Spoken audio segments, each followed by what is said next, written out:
I started my career in this industry about 25 years ago. And in that time, like many of you, I've seen a ton of change.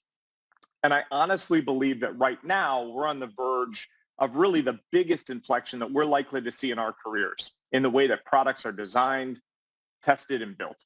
And for a number of years now, my company and I have been working with many companies like you across industries to help advance what is often referred to as variously as digital transformation initiatives.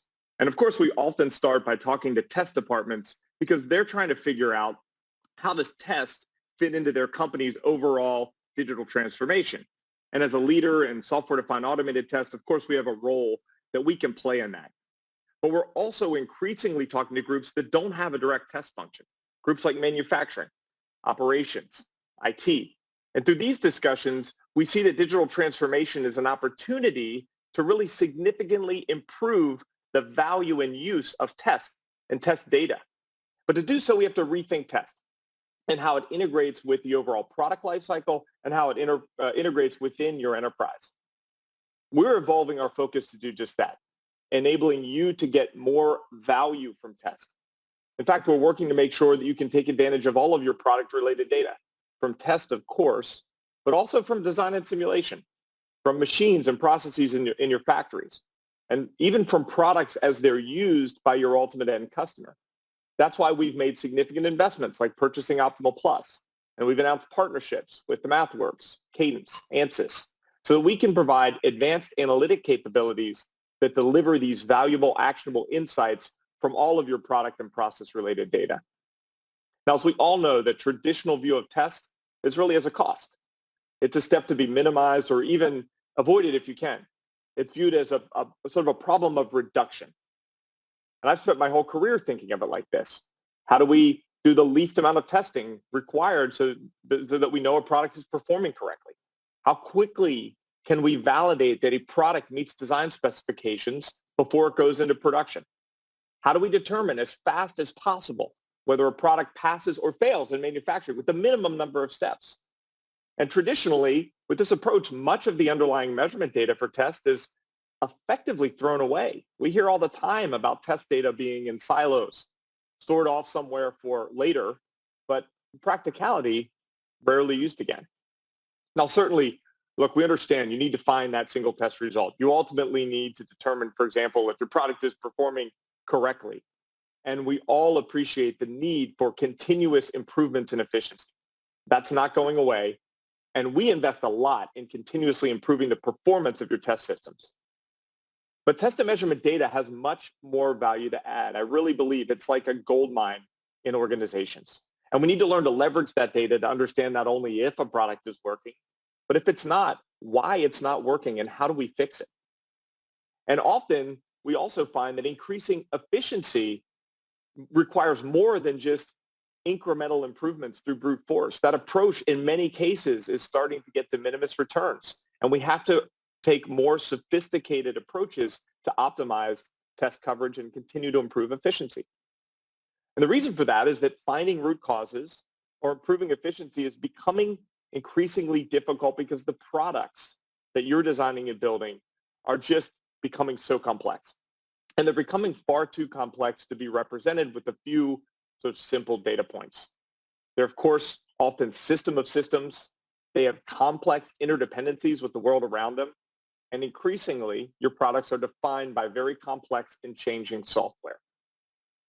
Now, we've traditionally all used a product specification to define acceptable performance. And it's sort of a currency between our functions and organizations. And when you think about it, a traditional specification based on a discrete set of parameters is really a pretty rudimentary way to define the overall performance of a really complex system, like a 5G transceiver or an autonomous control system. So instead, we need to be thinking about the role of rich data, what sometimes is referred to even as a digital twin, that can represent the more holistic performance of a product. And to do this requires that we blur the boundary between the simulated world and the physical world, combining virtual simulation with actual measurements bidirectionally so that we can both use that simulation to improve and automate our testing processes and use those real-world measurements to improve the quality of our simulations. In a digitally transformed world, it's just unacceptable for data like this product data, to be locked off in unreachable silos. Just imagine for a moment if Google threw away all the data it used to provide your search results instead of continuously amassing that data and learning over time from it. Or imagine if Amazon ignored all the underlying data it used once it made a product suggestion. I mean, that sounds crazy, doesn't it? But that's, in a way, sometimes what we do with this sort of test data. And if we want to apply these techniques like advanced analytics and machine learning to improve our business, to increase quality and efficiency, reducing time to market, we have to have as much data about the products as we can. Now, the ultimate goal here is to connect all of the data associated with the product through its entire life cycle.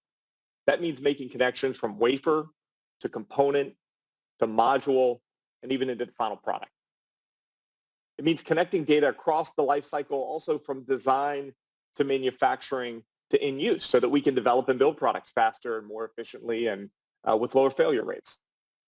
In many industries, there's also significant value in connected shared data across the supply chain, from a semiconductor supplier to their electronics customer, or from a tier one automotive supplier to their OEM, so that you can actually look at insights that can come across those boundaries. We believe that by connecting data representing all aspects of the product, we'll be able to use advanced analytics and machine learning to provide and even automate more of these insights that can lead to tangible business value. Now, I know that can seem like a pretty grandiose sort of vision, and it is, but it's not a completely abstract concept. We are helping companies do elements of this vision today. And what we found is that you don't need to do the whole thing to get a lot of value. In fact, we found that you can get tangible, impactful value from just connecting across one or two of these dimensions. For example, a leading semiconductor company we work with achieved a 2x reduction in time to revenue by connecting and harmonizing their validation labs with their production bring-up process. In automotive, we worked with a tier one supplier that had a very tight timeline to release a new ADAS camera for their OEM's new model. And previously, they would have to build in an expectation of significantly increased scrap because they couldn't wait for the process to mature.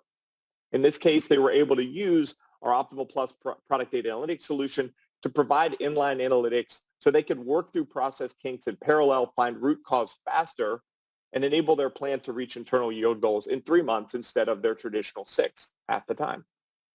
So at NI, we're really rethinking test and the role that it can play in digital transformation. And we're thinking about more than test. We want to connect data all the way from the lowest level, most complex measurements to these high-level actionable insights that ultimately can help improve your business and make you successful. And what's really clear from conversations we have with folks like you is that while many of your companies have these similar grand ambitions for digital transformation, we're also all at very different places in that journey. I mean, some of you probably still have manual test processes that need automation, and that's the place to focus. Some of you are dealing with this kind of silos of test data problem I described. The lack of the ability to connect those is the thing that's most important to you. And some of you are ready to apply things like advanced analytics and machine learning and maybe considering how you can leverage the cloud in some of that.